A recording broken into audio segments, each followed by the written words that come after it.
Hello students, welcome to my YouTube channel. आज आपण 6th स्टँडर्डचा जो 13th चॅप्टर आहे प्रॉफिट अँड लॉस मॅथ्समधला तो आजच्या व्हिडिओमध्ये आपण त्याचं बेसिक जे आहे ते बघणार आहोत आणि नेक्स्ट व्हिडिओमध्ये आपण त्याचे प्रॅक्टिस सेट जे आहेत ते सुरू करणार आहोत. तर बघा, प्रॉफिट अँड लॉस. आता प्रॉफिट म्हणजे काय? तर प्रॉफिट म्हणजे ऑफकोर्स फायदा, करेक्ट. आणि लॉस म्हणजे काय? तर तुमचं होणारं नुकसान म्हणजेच नुकसान, करेक्ट. प्रॉफिट म्हणजे फायदा आणि लॉस म्हणजे नुकसान. ठीक आहे. आता बघा, Pranav shopping for his stall. प्रणवने त्याच्या स्टॉलसाठी शॉपिंग केली. पण काय काय वस्तू घेतल्या त्याने? बघा, त्याने व्हेजिटेबल घेतला. किती रुपयाचं व्हेजिटेबल घेतलं? तर त्याने 70 रुपयाचं व्हेजिटेबल घेतलं. देन त्याने बटर घेतलं. बटर किती रुपयाचं घेतलं? तर 25 रुपयाचं घेतलं. देन ब्रेड घेतला. ब्रेड कितीचं घेतलं? तर 45 रुपीजचं घेतलं. क्लिअर. देन त्याने मसाला घेतला. मसाला कितीचा घेतला?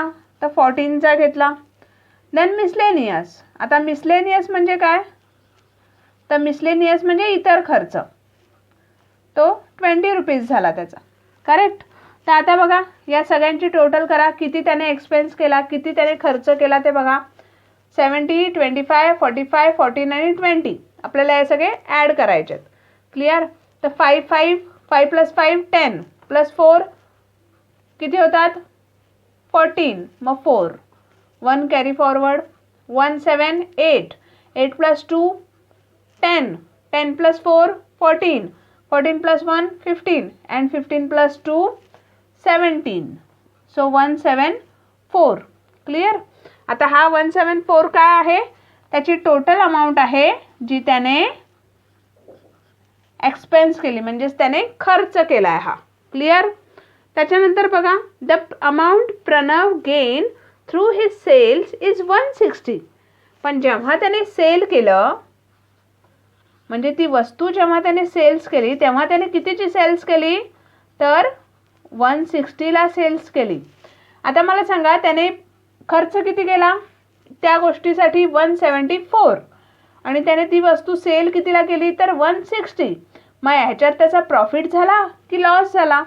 म्हणजे याचा त्याचा फायदा झाला की लॉस झाला? तर ऑफकोर्स इथे त्याचा लॉस झाला आहे. का लॉस झाला आहे? कारण जी ही प्राईज आहे 74 ही कशी आहे? 160पेक्षा जास्त आहे, करेक्ट. म्हणजेच 160 कसे आहेत? कमी आहेत, राईट. मग ही 174 हे काय आहे? हे त्याची कॉस्ट प्राईज आहे. ओके. जी प्राईज त्याने इन्व्हेस्ट केले, ज्या प्राईजमध्ये त्याने वस्तू त्या विकत आणल्यात, पण जेव्हा तो सेल करतो तेव्हा तो 160ला करतो. त्याचं नुकसान झालं की नाही? कितीने नुकसान झालं त्याचं? तर 174 मायनस 160 किती होतात? 14 रुपीज, करेक्ट. म्हणजे 14 रुपयाचं त्याचं काय झालं आहे? इथे लॉस झाला आहे. काय झालं आहे? लॉस झाला आहे, नुकसान झालं आहे. क्लिअर. तर त्याच ठिकाणी दुसरीकडे सरिताने शॉपिंग केलं आहे फॉर हर स्टॉल. सरिताने तिच्या स्टॉलसाठी शॉपिंग केलं आहे. बघा, तिने प्लेट्स घेतल्या आहेत. कितीचे प्लेट्स घेतले आहेत? तर ₹20, करेक्ट. देन स्पून घेतले आहेत. स्पून कितीचे घेतले आहेत? तर 10 रुपीजचे. त्याच्यानंतर तिने चटणी घेतली आहे. चटणी कितीची घेतली आहे? तर 30 रुपीज. देन पफ राईस घेतलं आहे तिने. पफ राईस कितीचं घेतलं आहे? तर 50 रुपीजचं घेतलं आहे. क्लिअर. हे रुपीजचं साईन आहे, ओके. देन ओनियन घेतलं आहे तिने. ओनियन कितीचं घेतलं आहे? बघा, 20 रुपीजचं घेतलं आहे. देन मिसलेनियस म्हणजे जो इतर खर्च आहे तो कितीचा तिने केला आहे? 60 रुपीजचा. आता या सगळ्यांची टोटल करा बघू. 20 plus 10 how much? 30. 30 plus 30 60. 60 plus 50 it's 110. 110 plus 20 130. And 130 plus 60 how much? 190, right. So हे 190 काय आहे? जे तिने तिच्या स्टॉलसाठी इन्व्हेस्ट केलेले आहेत ती प्राईज आहे. ठीक आहे. आता amount Sarita gain by selling, म्हणजे तिची सेलिंगची प्राईस काय आहे बघा, ₹230. आता मला सांगा, जी तिने इन्व्हेस्ट केली, जी तिने तिच्या स्टॉलमध्ये खर्च केली, ती रक्कम मोठी आहे की सेलिंगची प्राईस मोठी आहे? तर सेलिंगची प्राईस मोठी आहे, म्हणजेच किती आहे ती 230 आहे, आणि इथे तिने इन्व्हेस्ट किती केली होती 190. म्हणजेच काय झालं, इथे तिचा प्रॉफिट झाला की लॉस झाला? तर ऑफकोर्स इथे तिचा प्रॉफिट झाला आहे. करेक्ट, कारण सेलिंग प्राईस तिची कशी आहे, जास्त आहे. कितीने जास्त आहे बघा, 40ने जास्त आहे. करेक्ट, म्हणजे ₹40 हा काय आहे, तिचा प्रॉफिट आहे. राईट. सो आता यावर आपण काही एक एक्झाम्पल बघूया. आता बघा, लॉसचा फॉर्म्युला काय आहे? लॉस केव्हा होतो? जेव्हा तुमचं कॉस्ट प्राईस, म्हणजे ज्या प्राईसने तुम्ही त्या वस्तू विकत घेता ते तुमच्या सेलिंग प्राईसपेक्षा कसं असेल? कॉस्ट प्राईस सेलिंग प्राईसपेक्षा जास्त असेल. म्हणजेच काय, तर cost price minus selling price. Okay, हा तुमचा लॉसचा फॉर्म्युला झाला. Clear. If the selling price is less, selling price जर कॉस्ट प्राईसपेक्षा कशी असेल, कमी असेल, लेस असेल, then the cost price there is loss. तिथे काय असेल, लॉस असेल. क्लिअर. त्याच्यानंतर प्रॉफिट बघा कसा असेल, तर जेव्हा तुमची सेलिंग प्राईस ही तुमच्या कॉस्ट प्राईसपेक्षा जास्त असेल तेव्हा तिथे काय असेल, प्रॉफिट असेल. If the selling price is more then the cost price then there is profit. Clear. म्हणजे बघा, ज्या वेळेस सेलिंग प्राईस ही कॉस्ट प्राईसपेक्षा कमी असते त्यावेळेस तिथे काय असतं, लॉस असतं. तर एक्झाम्पल बघा याचं. आता समजा मी दुकानातून एक चॉकलेट आणलं, ठीक आहे. तर ते चॉकलेट मी कितीला आणलं, ₹2 आणलं. ठीक आहे. कितीला आणलं एक चॉकलेट, ₹2. ठीक आहे. मी काय केलं, ते ₹2चं चॉकलेट माझ्या मित्राने माझ्याकडे मागितलं, पण त्या मित्राने काय सांगितलं की हे ₹2चं चॉकलेट मला ₹1 दे. कितीने मागितलं त्याने, ₹1. म्हणून मी काय केलं, त्याला हे चॉकलेट ₹1 दिलं. ठीक आहे. म्हणजे माझी कॉस्ट प्राईस इथे काय आहे, तर ₹2 आहे, पण माझी सेलिंग प्राईस काय आहे, तर ₹1 आहे. क्लिअर. म्हणजेच काय झालं, इथे माझा तोटा झाला आहे, इथे माझा लॉस झाला आहे. बरोबर. मी ₹2ला ते ₹2 मी ते चॉकलेट विकत घेतलं होतं, पण मी जेव्हा माझ्या फ्रेंडला ते चॉकलेट दिलं तेव्हा मी ते कितीने विकलं, तर ₹1ने विकलं. सेलिंग म्हणजेच काय, विकणे. क्लिअर. म्हणजेच काय, तर मी ते चॉकलेट ₹1ने विकलं, म्हणजेच माझा ₹1चा लॉस झाला, ₹1चा मला लॉस झाला. मग त्यावेळेस काय होतं, तुमचा हा फॉर्म्युला यूज होतो की cost price minus selling price is equal to loss. मग इथे हा ₹1 काय आहे, माझा लॉस आहे. क्लिअर.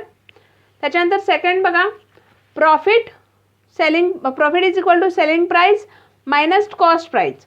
आता profit is equal to selling price minus cost price म्हणजेच काय, तर समजा मी सेम एक्झाम्पल घेऊया. मी ₹2ला चॉकलेट ते विकत घेतलं, ठीक आहे. ₹2ला विकलं, पण माझ्या फ्रेंडने जेव्हा ते मागितलं माझ्याकडून तेव्हा मी त्याला कितीने दिलं, तर मी त्याला ₹3ने दिलं. ओके. ही काय आहे माझी, ही माझी कॉस्ट प्राईस आहे. कॉस्ट प्राईस म्हणजे काय, ज्या किमतीने मी ती वस्तू विकत घेते ती कॉस्ट प्राईस झाली माझ्यासाठी. क्लिअर. आणि ही ₹3 काय आहे, ही सेलिंग प्राईस आहे, म्हणजेच मी या प्राईसने ती वस्तू दुसऱ्याला विकते. क्लिअर. आता बघा, माझी सेलिंग प्राईस ही कॉस्ट प्राईसपेक्षा कशी आहे, जास्त आहे, मोठी आहे. बरोबर. 3 हे 2पेक्षा मोठे आहेत की नाही. मग त्यावेळेस माझं कितीने प्रॉफिट झालं आहे, तर ₹1ने प्रॉफिट झालं आहे. प्रॉफिट झाला की नाही, मला ₹1चा फायदा आला की नाही. इथे ₹2ला मी जर वस्तू विकत घेतले आणि ती सेम वस्तू मी जर ₹3ला विकते, जास्त किमतीत विकते, तर माझा ₹1 प्रॉफिट झाला. क्लिअर. म्हणजेच काय, तर selling price minus cost price is equal to profit. जेव्हा सेलिंग प्राइस ही कशी असते, कॉस्ट प्राइसपेक्षा जास्त असते. म्हणजे एक फंडा क्लिअर ठेवा की जिथे सेलिंग प्राइस कॉस्ट प्राइसपेक्षा कमी असते तिथे लॉस, जिथे सेलिंग प्राइस कॉस्ट प्राइसपेक्षा जास्त असते तिथे प्रॉफिट. क्लिअर. आता आपण या दोघांचे एक एक एक्झाम्पल बघूया. आता बघा, आपल्याला एक एक्झाम्पल दिलंय की हमीद भाई बॉट बनानाज वर्थ ₹2000. आता बॉट म्हणजेच काय, बॉट म्हणजेच बायचं पास्ट टेन्स आहे, म्हणजे विकत घेणे. म्हणजेच 2000 ही काय झाली, त्याची बनानाची कॉस्ट प्राइस झाली. क्लिअर. 2000 ही बनानाची कॉस्ट प्राइस आहे.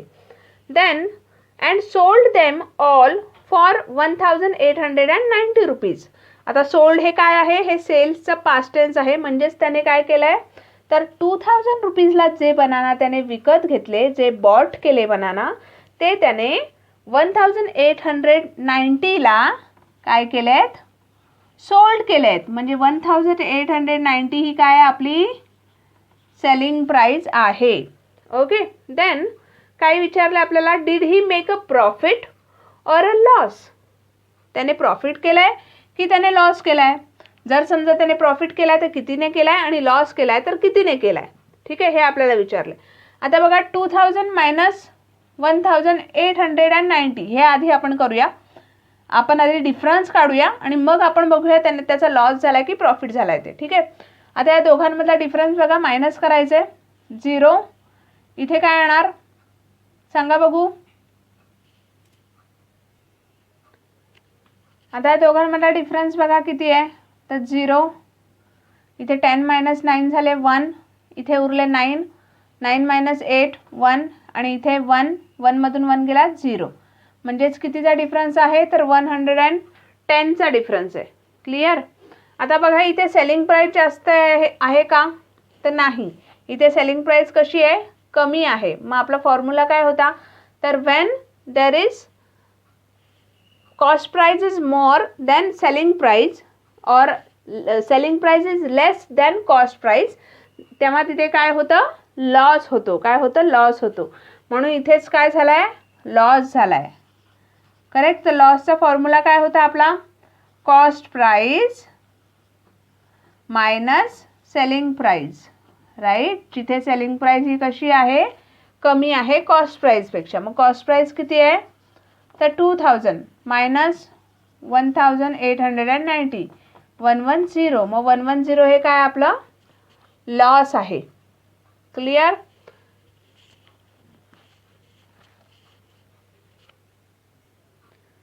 सेकंड बघा, Harbhajan Singh bought 500 kg of rice. काय घेतलं त्याने, 500 kg राईस. कितीला घेतलं, फॉर ₹22,000. कितीला घेतलं, ₹22,000. आता ₹22,000 हे त्याने बॉट केलं आहे. म्हणजेच काय आहे, ही त्याची कॉस्ट प्राइस आहे. Clear. Then and sold it all at the rate of 48 per kg. आता त्याने हे सगळं सोल्ड केलं आहे. म्हणजेच त्याची सेलिंग प्राइस किती आहे, ₹48 पर kg. पर kg म्हणजे त्याने कितीला घेतलं होतं, तर 500 kgला.